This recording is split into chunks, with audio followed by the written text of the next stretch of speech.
Olá pessoal, boa noite. Nós estamos nessa situação atípica, né?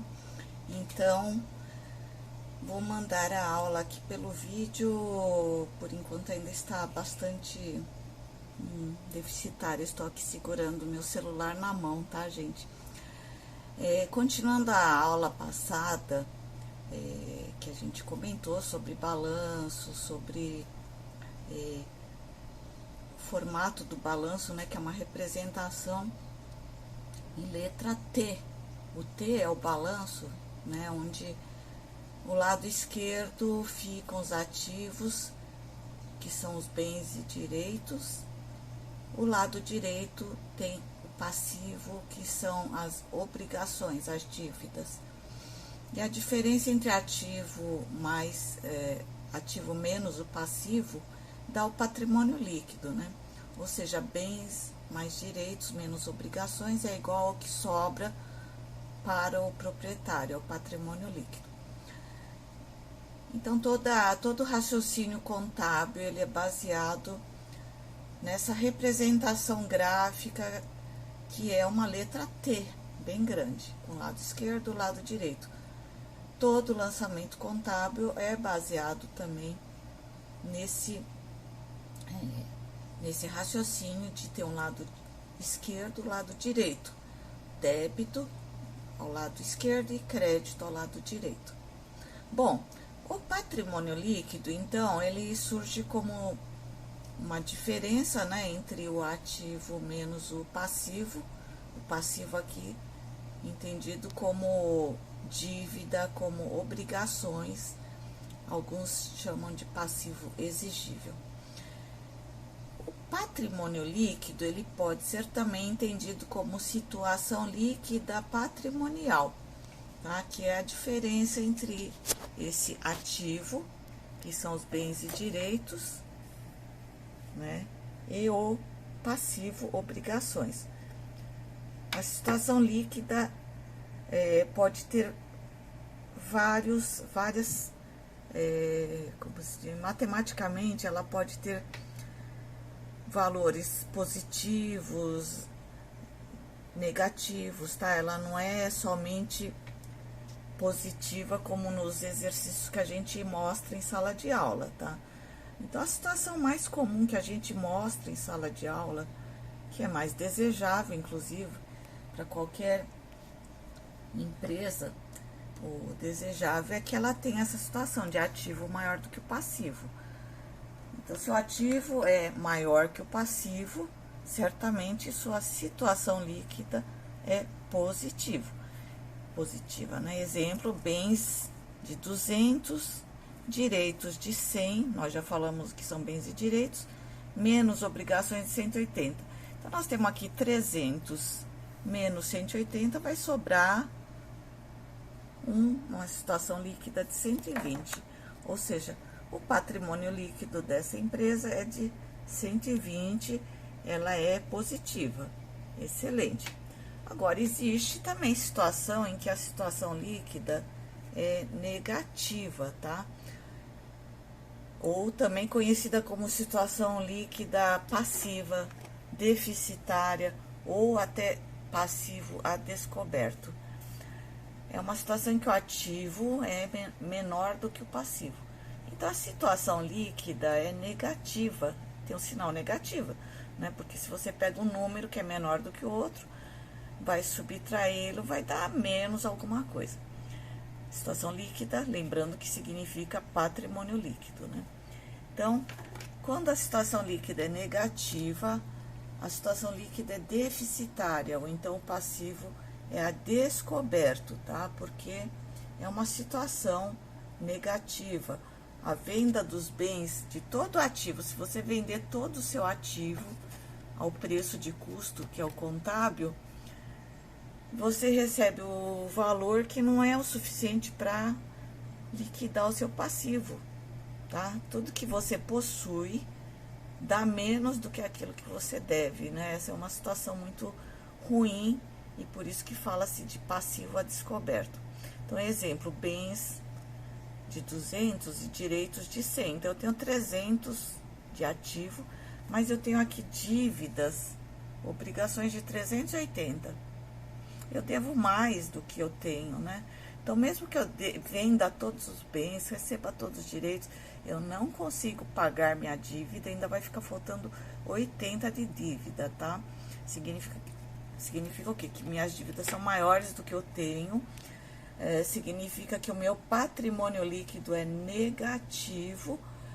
No caso, se a empresa tinha capital, né, que os sócios colocou na empresa, o que aconteceu é que com o tempo foi tendo prejuízo que corroeu todo o capital da empresa, né? A empresa teve que comprar bens, direitos, pagar folha de pagamento, conta de luz, etc., pegando dinheiro emprestado, né? Ou não pagando suas contas, de modo que ficou com suas dívidas maiores do que o que ele possui de bens, né? Que pode ser dinheiro, o direito pode ser conta no banco, mas não é o suficiente para pagar as suas dívidas, tá? Essa é uma situação de passivo a descoberto. Nós temos uma situação assim de situação líquida nula, que é quando o ativo é igual ao passivo. Então, se os dois lados têm o mesmo valor, ativo menos o passivo vai dar zero, né?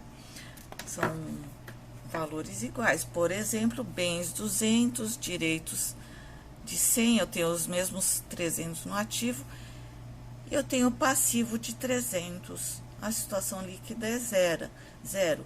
É uma situação boa? Não, não é, né? Porque não existe nada para os proprietários, né? Não sobrou nada de próprio, tudo que se possui foi financiado por terceiros, né? Tudo que tem no ativo não foi pago ainda, e se eu receber meus ativos e pagar as dívidas, não vai me sobrar nada, né? Eu posso até fechar a empresa, mas sem sobrar nada aos proprietários. A outra situação aqui é um ativo que é igual à situação líquida. O ativo ser igual ao valor do patrimônio líquido é uma situação bastante comum quando a empresa se encontra em situação de constituição. O que significa? É quando eu acabo de abrir a empresa, eu coloquei um valor de capital próprio, né? Aqui 300, e tem direitos e bens. Bens pode ser caixa, né? Pode ser o dinheiro, pode ser um estoque. Aqui direitos pode ser uma conta no banco, né? Então, o capital da empresa de 300 acabou de ser constituída e foi investida, né? Foi colocada nos ativos e ainda não foi gerado lucro ou prejuízo. Essa é uma situação quando eu acabo de abrir a empresa, ok? Então, nessa situação, eu fico com um ativo igual à situação líquida. Pode acontecer também de ser uma empresa que está em andamento, né? Que eu tinha, digamos, eu paguei minhas dívidas e fiquei somente com os meus ativos, né? E que está correspondendo ao meu capital próprio. Pode ser também uma empresa que já tem capital próprio, já tem lucros e tem um patrimônio líquido e que paga tudo à vista, tá? Tudo é pago à vista, então não tem nada no passivo. Também pode ser uma situação atípica, mais comum encontrar em empresa que está sendo constituída. E temos também uma situação de situação líquida igual ao passivo. Ou seja, eu tenho o meu passivo com o mesmo valor do patrimônio líquido, o valor igual, tá? Então, nessa situação, o que acontece? Eu estou em fase de liquidação, provavelmente, o patrimônio líquido vai ter o mesmo valor da situação líquida, né? O patrimônio líquido, o passivo vai ter o mesmo valor da situação líquida, mas em sinais invertidos, tá? A situação líquida, aqui no caso, ela vai ser negativa, menos alguma coisa que é igual ao valor do passivo positivo. Um anula o outro. É o lado direito somado valendo zero, tá? Então, quando a empresa está em fase de liquidação, o que você tem? Ativos, bens e direitos, né? Valendo zero, não tem mais nada de ativo. Mas você tem dívidas, menos as obrigações de 300. Então, obrigações, como é um sinal negativo, as obrigações passivas sendo igual à situação líquida, significa que o seu patrimônio líquido, a situação líquida é menos 300, tá? Então, é menos 300 igual a menos 300.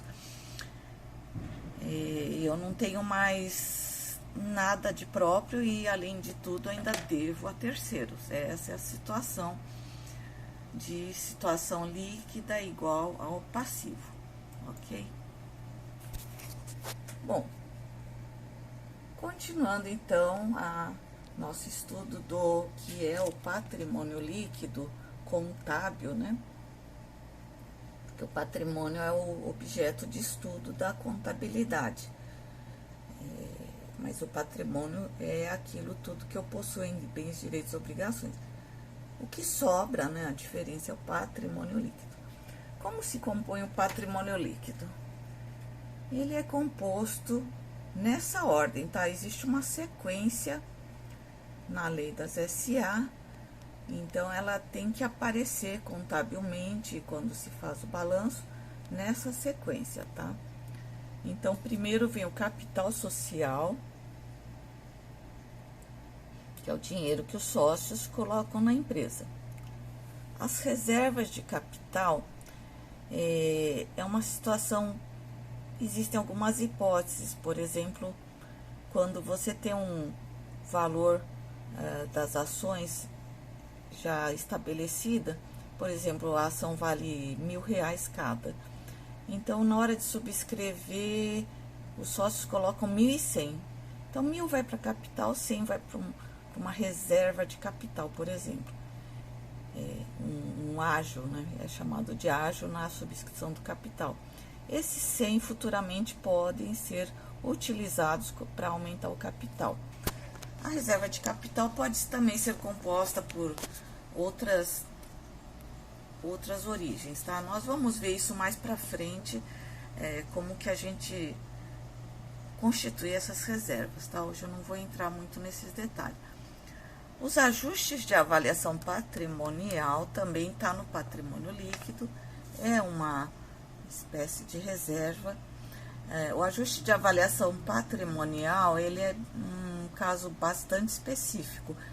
É quando eu avalio alguns ativos e mesmo passivos a mercado, mas são itens que não estão para negociação a curto prazo. O exemplo mais comum é instrumentos financeiros.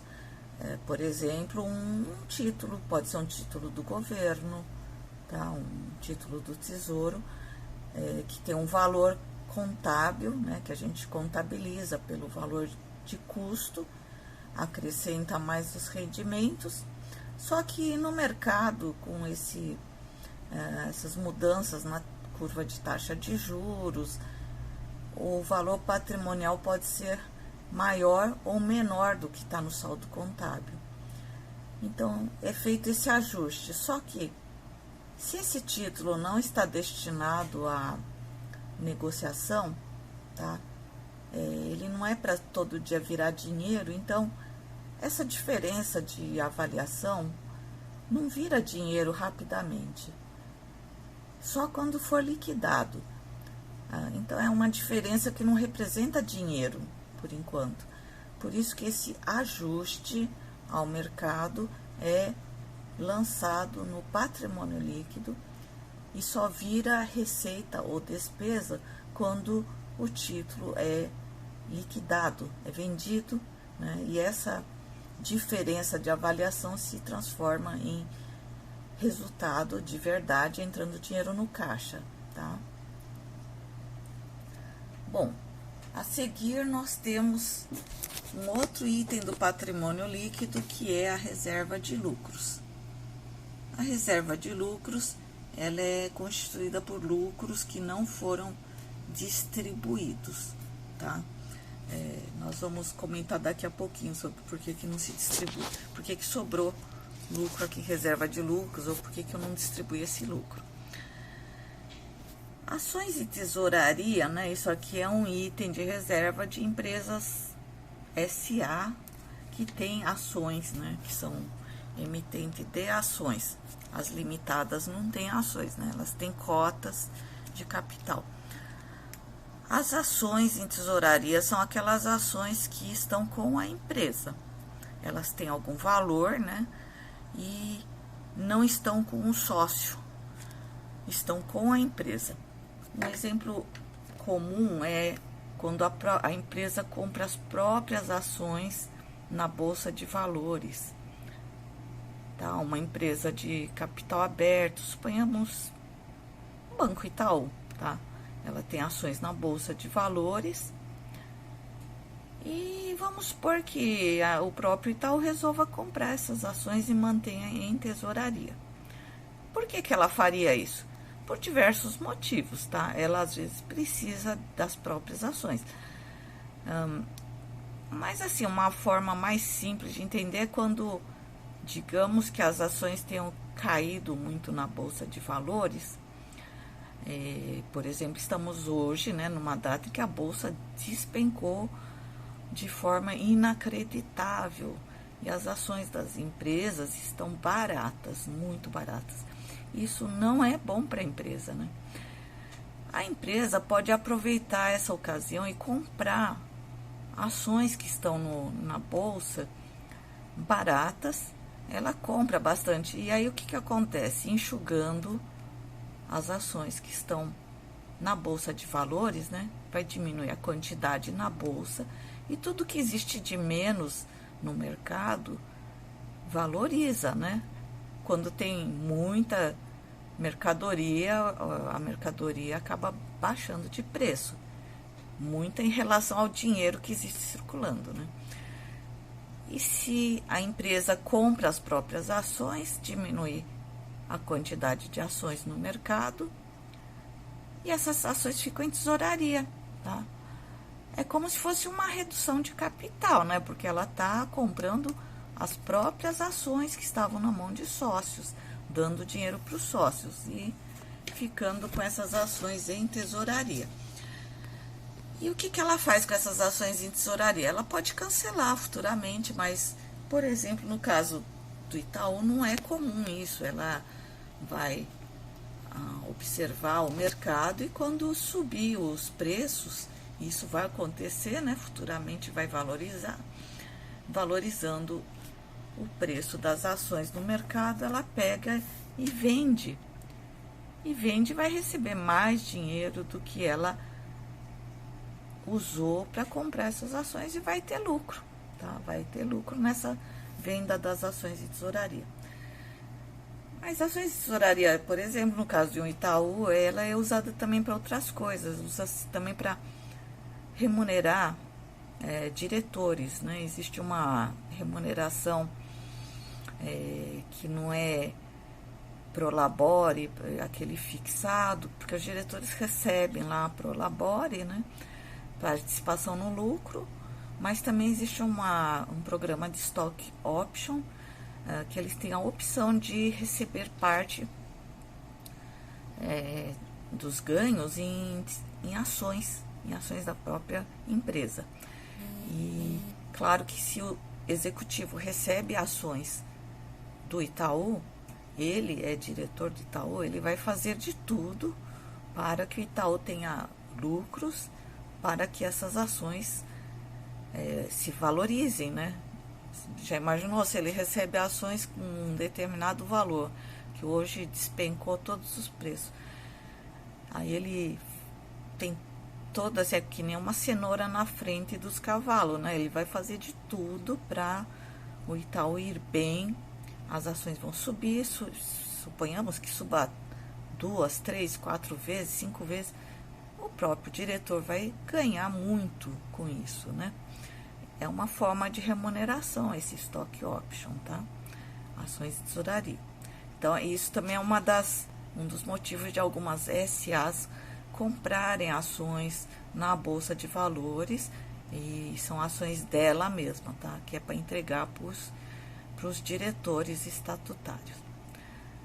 E por fim, temos na última linha os prejuízos acumulados, que são empresas que tiveram prejuízos contábeis, né?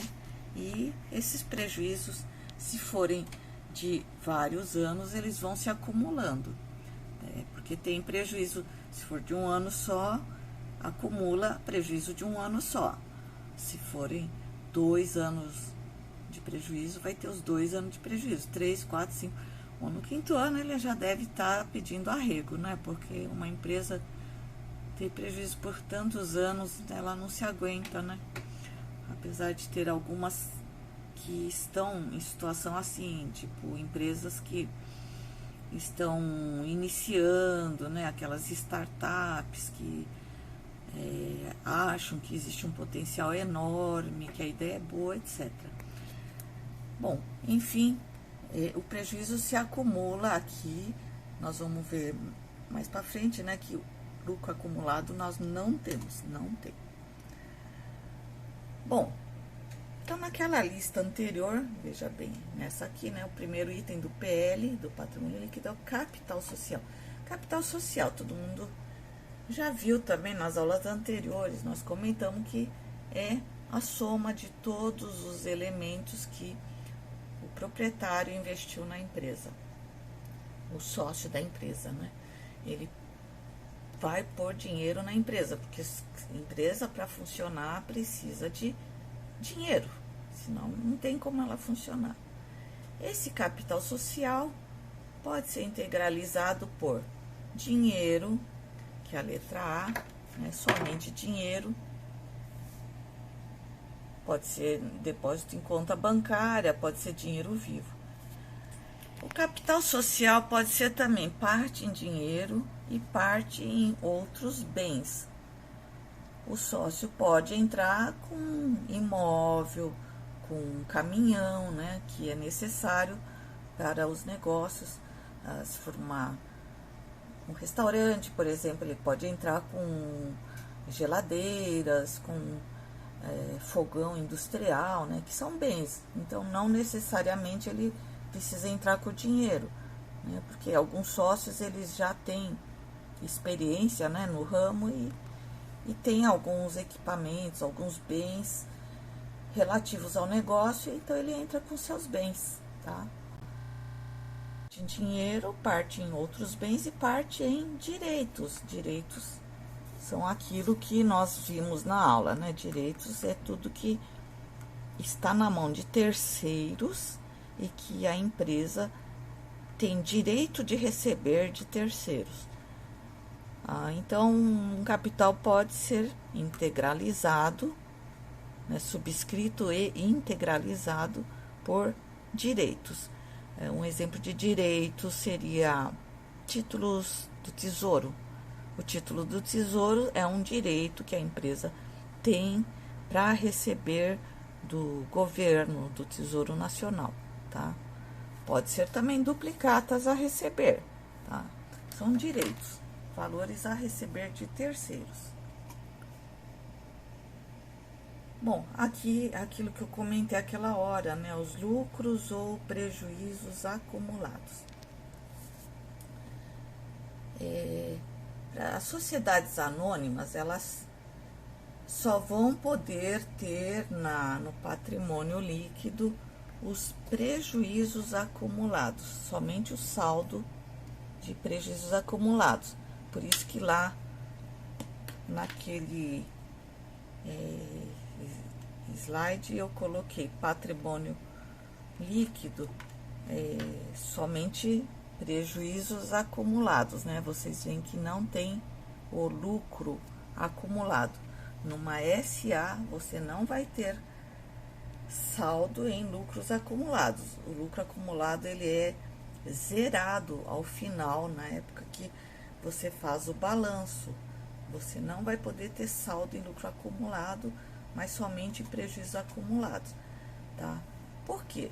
Porque o lucro é o objeto principal da empresa, né? Claro, toda empresa que tem fins lucrativos vai ter o objetivo de dar lucro. Então, ele é normalmente apurado ao fim de cada exercício social, que é geralmente de 1 ano. Né? A gente não apura lucros todo santo dia, porque um dia pode não dar muito lucro, mas no dia seguinte dá, etc. Nós temos que ver um período, né, para concluir sobre a rentabilidade da empresa. O padrão geralmente é 1 ano para verificar se a empresa deu lucro ou não.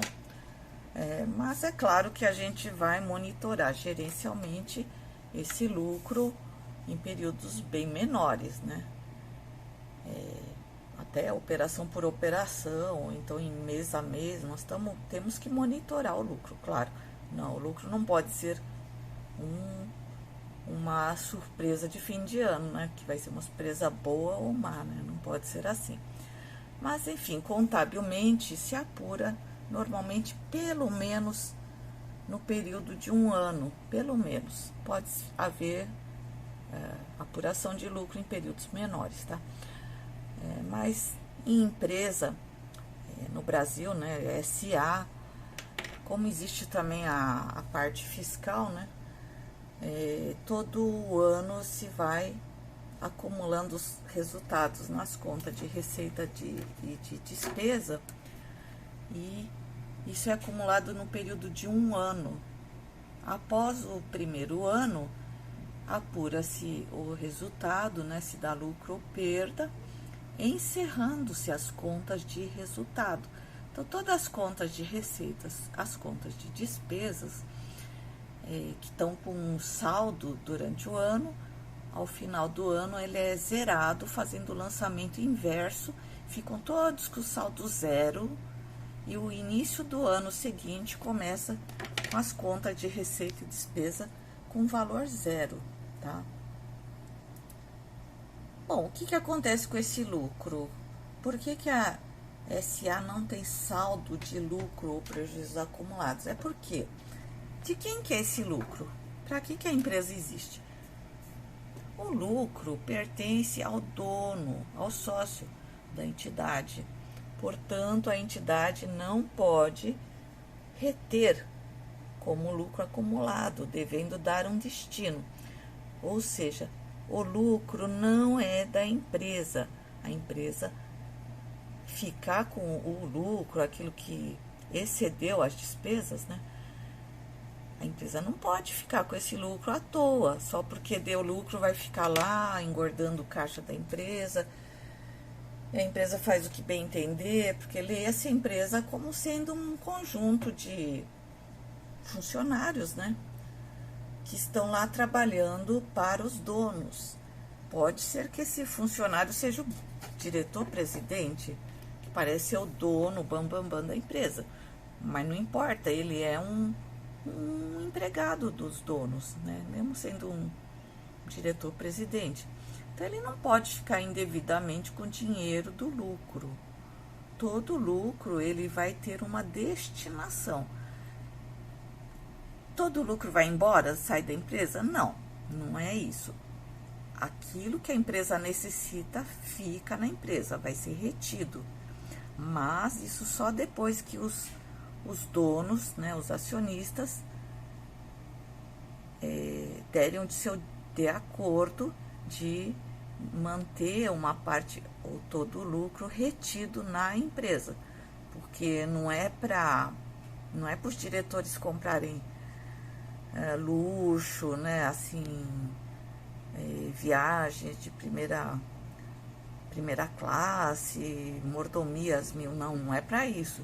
O lucro vai ficar retido na empresa porque existe projeto e destino acertado a esse dinheiro. Então, qual é o destino que se dá aos lucros que são obtidos? Em primeiro lugar, deve ser para absorver os prejuízos acumulados, tá? Se a empresa conseguiu finalmente dar lucro, que nem naquele exemplo que eu falei, né? Uma empresa que fica aí 5 anos dando prejuízos, acumulando prejuízos, aí chega no ano de 2020, ele dá um baita de um lucro, fica feliz da vida. Não é para sair distribuindo todo o lucro. Os sócios não vão sair felizes da vida tirando a grana porque deu lucro. Não, porque tem prejuízo de anos anteriores, né? Que diminuíram o tamanho do patrimônio líquido e fizeram a empresa depender de capital de terceiros, né? De dívidas. Então, em primeiro lugar, esse lucro ele serve para absorver aquele saldo contábil de prejuízos acumulados de anos anteriores. Então, só depois de fazer a absorção desses prejuízos é que vai se fazer a distribuição de dividendos, que é distribuir o lucro aos sócios, tá? E, além disso, uma empresa, por exemplo, uma empresa que só dá lucro, tá? Não tem prejuízos acumulados, ela vai distribuir dividendos.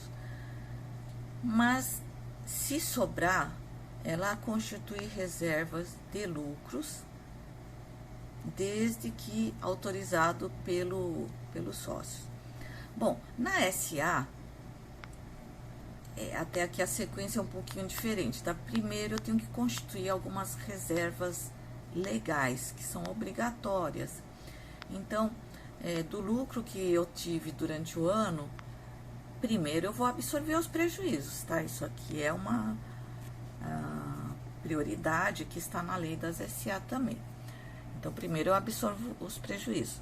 Daquilo que sobra, ainda tem algumas reservas que são legais, que são obrigatórias de serem constituídas. Eu não vou entrar em detalhes agora, tá? E aí, do que sobra, eu posso distribuir aos dividendos, aos sócios. Existem algumas regras de dividendos mínimos, que é para proteger os sócios minoritários, né, aqueles que não mandam na empresa, para que os sócios majoritários não o prejudiquem. Mas antes de distribuir os dividendos, também existe aquela reunião dos acionistas, que é a Assembleia Geral, né? Na Assembleia Geral, os gestores da empresa, eles vão apresentar orçamentos, projetos e a necessidade de manter algum dinheiro na empresa, de modo que não se distribua todo o lucro, tá? Então, esses projetos, esses planos que existem para o futuro e que necessitam de dinheiro, uma vez aprovados pelos acionistas, eles são mantidos na empresa, constituindo-se reservas. Então, estas reservas, elas são feitas com lucro, sim. Elas são constituídas com lucros que seriam são uma acumulação de lucros, né? Mas ela não é um lucro acumulado sem destino. Ela tem destinação. Ela é específica para algum projeto, tá? Por exemplo, uma reserva para um projeto de pesquisa e desenvolvimento. Esse dinheiro tem que ser investido em pesquisa e desenvolvimento.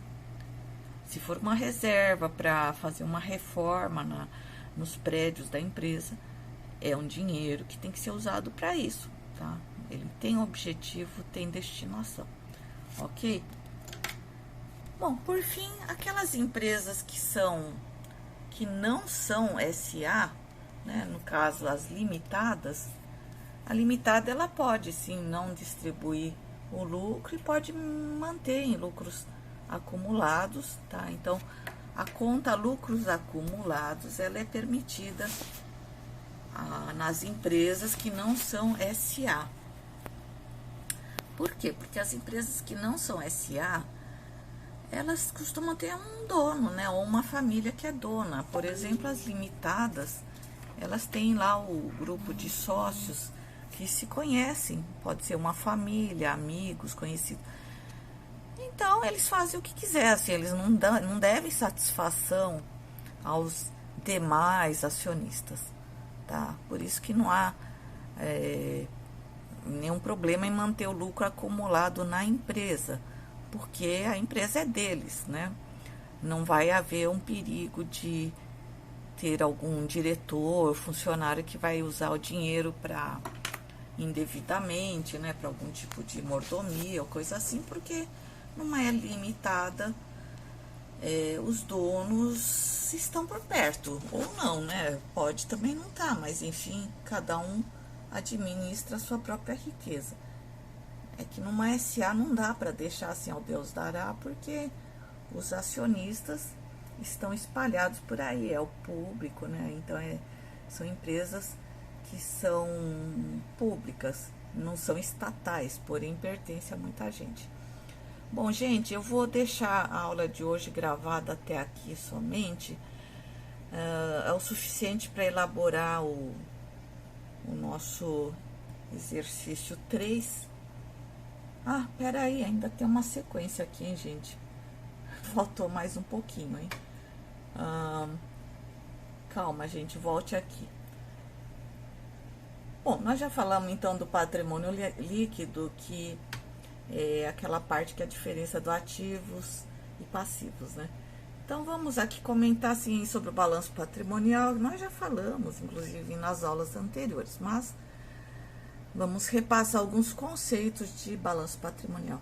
Gente, eu ia parar por aqui porque eu até iria falar sobre a representação razonete, T, né? Mas isso eu vou deixar para a aula que vem.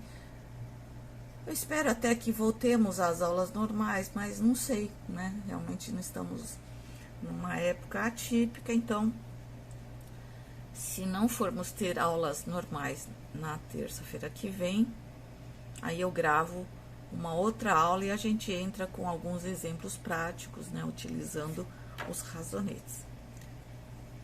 Então, voltemos aqui, então, ao finalzinho da aula. Balanço patrimonial. Balanço patrimonial, então, é o conjunto de ativo e passivo. É onde tem o patrimônio da empresa, que é o objeto de trabalho da contabilidade. Ela reflete a posição do conjunto patrimonial em determinado instante. Então, veja bem, é um instante, essa palavra parece tão bobinha, mas ela tem importância. Ela é a posição do conjunto em um determinado instante. O balanço patrimonial é um relatório estático. Estático é algo parado, né? É como uma foto, não é que nesse vídeo, tá? Eu tô mexendo aqui o lápis, né? Então, ele não está estático. Uma foto, ela é parada, né? Você não vê movimento, ele a aparência naquele instante, ok? Então, o balanço, ele tem os saldos de uma data, uma determinada data. Essa data, no mínimo, é 31 de dezembro, para fazer o balanço anual, tá? Então, no mínimo, em dezembro, as empresas fazem um levantamento de todos os saldos existentes nesse dia para fazer o balanço anual.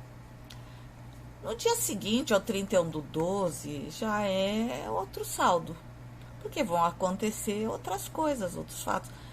Dia 1º de janeiro é feriado, né? Não vai ter muita coisa, tal. Dia 2 de janeiro pode ser já dia útil. Mas mesmo no dia 1 de janeiro, se eu tiver dívidas, por exemplo, já corre juros, né, de um dia. Dia 2 de janeiro, além de juros, pode vencer uma dívida. Então, os saldos já vão mudando, tá?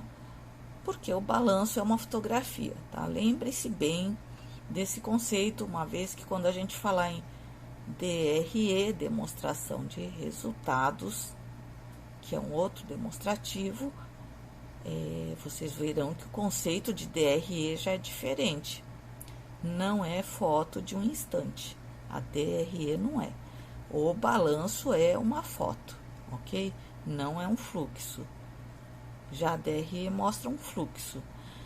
Então, o balanço, eu sempre brinco, né? Que 31/12 é Réveillon, Então todo mundo vai no jantar lá de família, leva pratos e quando dá meia-noite junta todo mundo, né, com o seu melhor aspecto e tira a foto da família toda, né, em que a maioria vai estar vestindo branco. As moças passaram o dia inteiro no salão de beleza, né? Estão maquiadas, com cabelo bonito. Os rapazes estarão com uma roupa nova, bonitinha, todos cheirosos. E tiram a foto. E aí vem a hora de estourar o champanhe. Vem aquela festança, né? Todo mundo solta as serpentinas, os confetes. Aí vai dormir de madrugada, né? Soltar os fogos. Quando chega no dia 1 de janeiro, vai todo mundo na casa da sogra ou da família para o almoço, bem tardio, lá pelas 3, 4 da tarde. Aí tá todo mundo com aquela cara de ressaca, né? Já vai com uma roupa mais confortável, cabelo todo desalinhado, vai com a cara do jeito que acordou, lavou o rosto e vai lá, né? Escova os dentes. Aí tira uma foto onde o pessoal já não tá mais com o mesmo aspecto do dia 31, não tá na estica, né? Do mesmo jeito do dia 31, ok? Porque o balanço é desse jeito, é o mesmo conceito. Dia 31/12 se faz o balanço anual, em que os contadores capricham, né? Para que o saldo do balanço fique bonito. Procura-se não esquecer de nada. Se tiver alguma boa notícia, já procura refletir no balanço, né? E faz um levantamento para ficar bonito, para mostrar uma situação boa da empresa. Já no dia 1, dia 2 de janeiro, a turma já fica mais relax, não tá mais tão estressado assim para mostrar um negócio bonito assim, vai no dia a dia, né? Então, algumas operações que são por regime de competência, no dia 2 de janeiro, já não é tão rígido, né? Constituir, já até o balanço de 31/12, tudo que se conhece tem que estar lá contabilizado, né? Não pode escapar nada, ok? Então, aqui um exemplinho, então, de formação de patrimônio empresarial. Nós já pusemos isso na lousa passada, de aulas anteriores, mas é que depois eu ia fazer uma continuação desse exemplo, na hora que a gente utilizar os razonetes, tá? Para ver a evolução desse saldo, exatamente. Então, a primeira coisa numa empresa tem aquele lançamento da pedra fundamental, quando você vai formar a empresa, né, vai abrir a empresa, existe a formação do patrimônio. Então, fizemos na sala mesmo um exemplo bem facinho, né, em que 3 pessoas, pode ser 3 amigos, 3 sócios, cada um tem 100 mil reais, cada um deles põe 100 mil para decidiram criar uma empresa chamada Nini, visando obtenção de lucros maiores do que com aplicações normais como pessoas físicas, né? Então, claro, cada um vai por 100 mil com a esperança de obter uma rentabilidade muito boa, né? Porque esses 100 mil tá na conta de poupança, rendendo 6% ao ano, nem 6% ao ano, não dá. Né? Tira imposto, Selic e tal, tá dando 5% ao ano, um horror. Então, eles abrem a empresa com o objeto de obter lucros maiores do que aplicando em alguma aplicação financeira em banco. De modo que 3 pessoas dá 300 mil reais, formam o caixa inicial da empresa. Então, nós vamos ter aqui 300 mil do lado direito, que é o patrimônio líquido, capital social. E o lado esquerdo, todo mundo pegou esses 100 mil, transferiu para a conta bancária da empresa, 300 mil do lado esquerdo, tá? Então, isso aqui é um exemplo de um balanço, esse balanço de constituição da empresa, em que o ativo é igual à situação líquida, né? Nós vimos aquela aqueles exemplos de situações líquidas.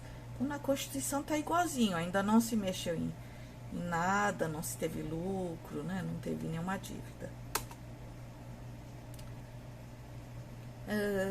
Bom, como é que agora a gente vai dar uma introduçãozinha de regras de contabilização. A maioria já viu isso, né, na contabilidade básica em outros lugares, mas vamos retomar as regras de contabilização. Eu não vou exaustivamente falar de todas os princípios, etc., mas todos têm que saber que contabilidade não é uma coisa assim feita de qualquer jeito, né? Existem critérios, essas regras são apresentadas de forma consolidada, ou seja, você encontra todas essas regras e estão integradas no conjunto de princípios contábeis, tá? Então, todas essas regras contábeis estão juntas num conjunto de regrinhas chamada princípios contábeis.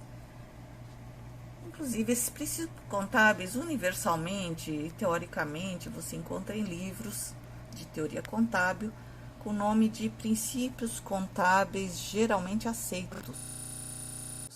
Geralmente aceitos por quem? Por contadores, né? Os contadores que elaboram esses princípios. Tem alguns comitês em que tem não contadores também, tá? Pessoas de mercado e tal, mas o ideal é que sejam os contadores que fazem os princípios e que são geralmente aceitos, e eles não são alterados constantemente. Tem alguns que são muito antigos, são princípios antigos que existem aí há centenas de anos, né?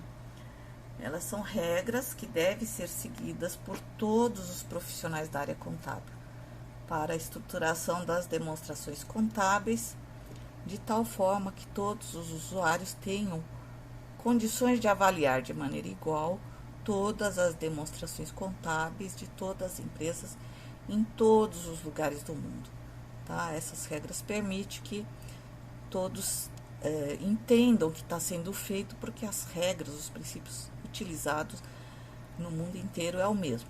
Esse é o ideal, né? Ainda não se atingiu essa padronização mundial. Bom, aqui no Brasil, o Conselho Federal de Contabilidade, ele tem esses princípios que ele chama também de princípios fundamentais de contabilidade, tá? Ao invés de princípios contábeis geralmente aceitos, o CFC tem um documento que se denomina princípios fundamentais de contabilidade. Em âmbito mundial, né, o inglês é muito aceito, né? Então é conhecido como Generally Accepted Accounting Principles, GAP, tá? GAAP. Então, muitas vezes vocês vão ouvir por aí a expressão GAP,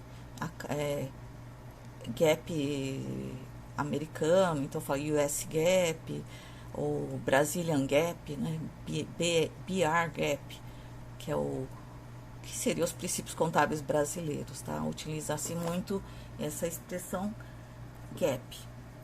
E também em âmbito mundial utiliza-se o nome de práticas internais de contabilidade, né, que é representado pelas regras do IFRS, ok? Regime de competências versus regime de caixa. Bom, isso é um princípio só, o mais famoso e que caracteriza muito uma regra contábil, que é a adoção do regime de competência, que é: os fatos devem ser registrados no momento em que ocorrem, independentemente do seu pagamento ou recebimento. Repetindo, os fatos devem ser registrados no momento em que ocorrem, independentemente do seu pagamento ou recebimento. Então, o regime é de competência, ele é registrado no momento em que ocorre. E qual é o momento em que ocorre? Aí depende do item, mas um exemplo bastante fácil de entender, por exemplo, aluguel, né?